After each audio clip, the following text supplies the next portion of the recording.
Hello everybody! On this channel, videos really tend to come in one of two varieties.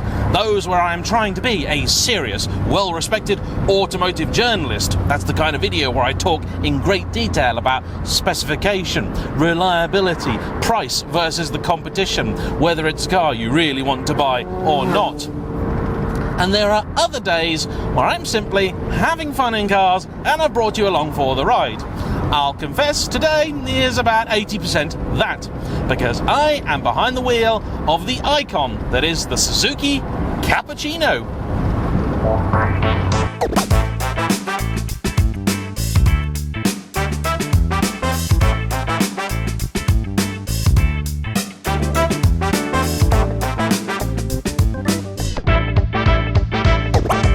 In case you were not aware, the Cappuccino is probably one of the better known of Japan's K cars. The term K is not simply an informal one, it's actually very official, and it refers to a category of car in Japan. Much like in other territories, the way the Japanese work out the tax of various cars is by size, weight, power, and various other metrics. The smallest of all categories is K, and roughly speaking, K cars, particularly of this generation, must be less than 3.3 meters long, less than 1.4 meters wide, have an engine displacing no more than 660 cc, and make no more than 64 horsepower. The genesis of the K car is a very simple one, and it's something we saw actually in Europe as well.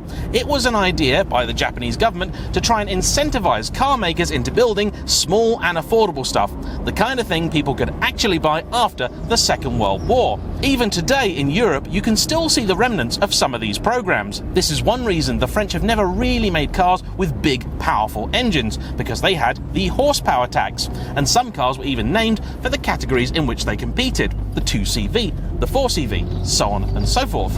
We had a similar thing here in Britain, and that's why we built, for a long time, a number of three-wheelers.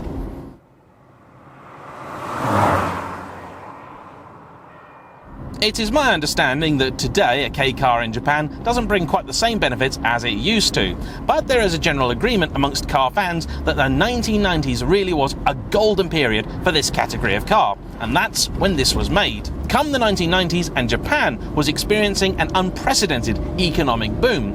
People no longer needed to buy cars that were cheap as chips because they had money. So the government changed regulations to allow just a little bit more freedom in the K car. The engines were allowed to be a little bit bigger, though a power restriction was introduced. Subsequently, the 1990s saw an explosion in the Japanese car market across the board, including in the K bracket. The Cappuccino was allegedly born of Suzuki's desire to make the brand a little bit sportier, and so for that reason the proportions of this car are classic sports car. It's very much, honey, I shrunk the S2000. I say S2000 and not MX5 because it's a little narrow and taller than you might expect. The MX5 sits very low and wide and has a very different stance to this. This is more Honda. Up front, you will find a 657cc turbocharged 3-cylinder engine that produces, as per the regulations, 64 horsepower. That drives the rear wheels through a 5-speed gearbox. Development of the car began in the late 1980s, and production started in full in 1991. This is also a very rare example of a car like this that was officially brought to the United Kingdom. It was sold for a relatively short period, from 1993 to 1995, and in that time just 1,100 of these cars were officially delivered. This is one of those cars, and has been brought to me today by its very kind owner Ollie, who originally wanted to buy a Series 1 Lotus Elise, but because he was investing in his work, he found himself with not quite the budget he really needed to get a good one of those. He did look at several alternatives, including a 3rd gen Toyota MR2, but eventually decided on this because why not? And let's be honest here, anybody that buys a K car in Britain, that's pretty much the reason that they've done it. There are always other alternatives out there for the same or less money that are bigger, faster, quote-unquote, better, etc., etc. You buy this because it's cool.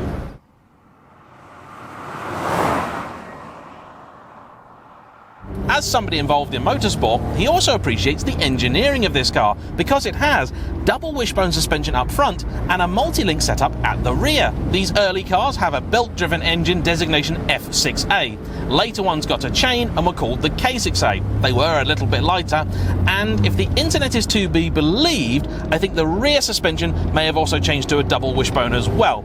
But I'm not certain about that. That could simply be someone having got something confused. So if there is a Suzuki Cappuccino expert out there watching, can you tell me whether that's right or wrong?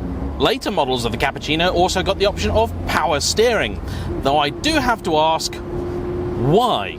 This is so light as it is, even with the car stationary, you can turn the wheel with the minimum of effort. Owing to tighter emissions legislation, sales of the Cappuccino stopped officially in Europe in 1995, though many grey market imports have made their way to UK shores in the decades since.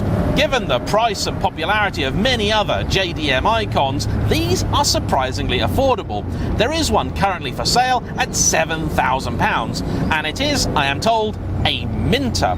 This one was purchased for a couple of £1,000 less and is mechanically pretty good. The only issue is the gearbox, and I get onto that in a bit, but cosmetically needs just a little bit of work. So then, that's a little bit about the history of the car. What's it actually like? Well, in person, hilarious to look at. As you can probably tell, this is a convertible, but not in the sense you're likely to expect it. There isn't a soft top for this, nor is there a one-piece hard top. Instead, there are many different configurations available for the car. So, you can have it simply hard top on, drive it as a coupe. The main benefit of that is that you've then got access to all of your boot, which is actually a reasonable size for a car in this class. Space in here is somewhat restricted. This seat is all the way back. I am 5'10" and I am quite cramped. However, it's not the sort of aft and stern that is an issue. It's the width thing, and you're going to have to excuse me, and I know this isn't going to do the sound any favours, but this is the way to drive a Suzuki Cappuccino and not suffer all that much. Fear not, my arm is in absolutely no danger. This car is so narrow you can pass a cyclist, give them their 1.5 metres of space, and not have to cross the white line. It's tiny. The drive-bys were hilarious to do. Right, arm back in for extra torque on the steering wheel.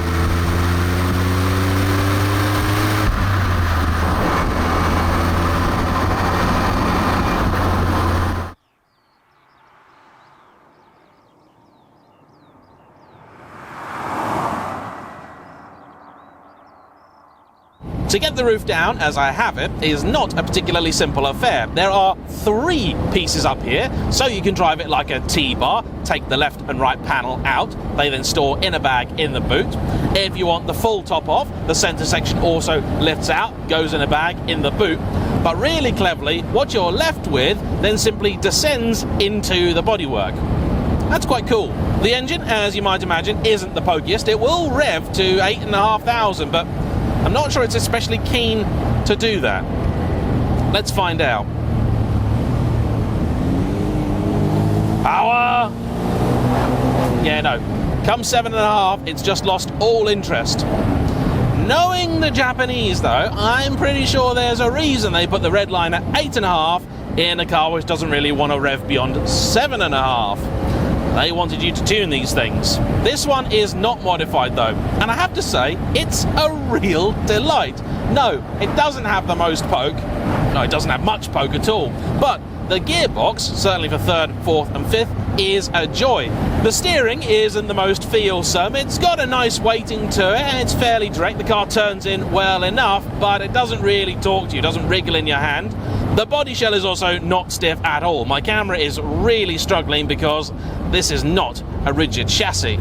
I am told, with some enthusiasm, the rear end will kick out quite easily and not scarily. I must confess, at the present time, my biggest gripe with this car is the fact people cannot see you because it's so tiny. I am very grateful of the fact that it is bright red, because you want a car like this in a groovy colour. Not just for style reasons, I know I am a style icon, but for safety. This is why anybody who comes to me asking about a Lotus Elise or Exige, I tell them to buy in the brightest colour possible. If you can, the RAL 2005 or 2006, whatever it is, the colour that Shmee's friend has his Lotus Exige in. That's eye-searing. It's like a high-vis. At town speeds, it's actually quite muted, very pleasant. Even with the window down, you can have a conversation very easily. If there are two of you in the car and you're two big lads, you're gonna be quite friendly. There's no two ways about it. You do also feel like you have no choice but to adopt the old lady driving position hunched over the wheel. It's all rather entertaining. There is a little bit more space between the pedals than you might reasonably expect, but you can, of course, heel and toe with it, and I'll indulge in a little bit of that soon. There is also a very good reason for doing a bit of heel and toe in this car, and that's because the gearbox will last longer. That is one of this car's real weaknesses, along with rust, the traditional killer of the Japanese car. Several panels on this are aluminium, but the core of the car is steel, and they don't last all that long. One of the biggest problems with a Cappuccino is because so many of them are being broken for parts, it is a little bit difficult to get decent body panels. As cars getting broken sit outside, and any rust they have only ever gets a lot worse. For that reason, if you are considering buying one of these cars and it does have a little bit of rust, make sure it's something you can either deal with easily or you can source replacement panels for it. Do not assume it's easy to do.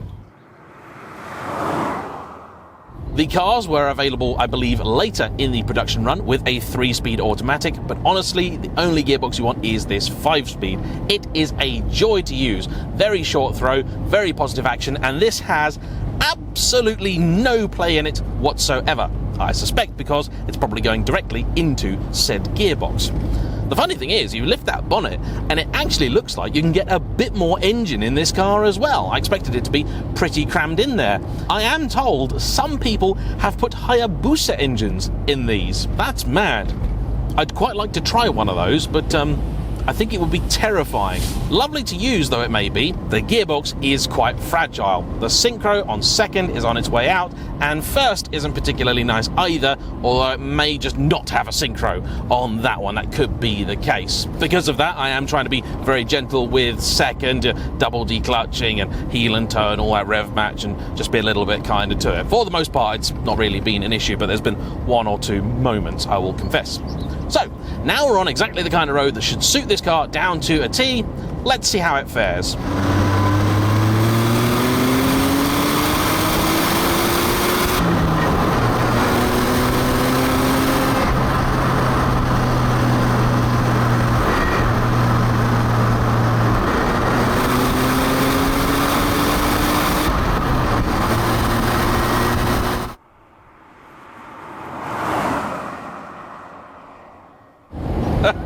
My poor camera, it's getting shaken so much.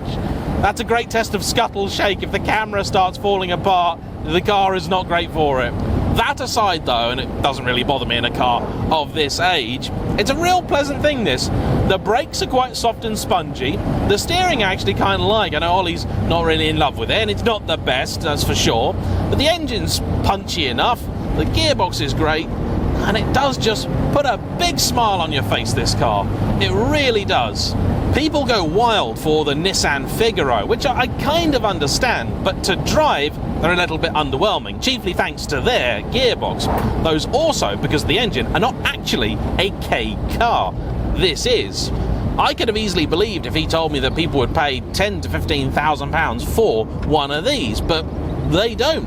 When £7,000 gets you a Minter, this I think is pretty close to what you might call a bargain, with numbers being very low to start off with. I don't know global production, but UK cars, only 1,100, that's not many. And because those numbers are going down at a reasonable rate, combine that with the fact they are a cool, fun, quirky, nice car that I don't think is really going to upset anybody. I mean, how could you hate this car? How? This is impossible. I can honestly see this as being the sort of thing you could very easily have as a car you can both drive and enjoy. He commutes in it. It's been very reliable. But it might actually also stand a chance of making you a couple of quid as well. That'd be nice. Make no mistake, it is still 1990s Japanese car in here, but it's a car with a heart of gold, and I love it. A huge thank you to Ollie for bringing it out and allowing me to experience one of my Gran Turismo hero cars. Don't forget to hit the like button, comment down below, subscribe if you haven't already, and we shall see you for the next one. Bye-bye.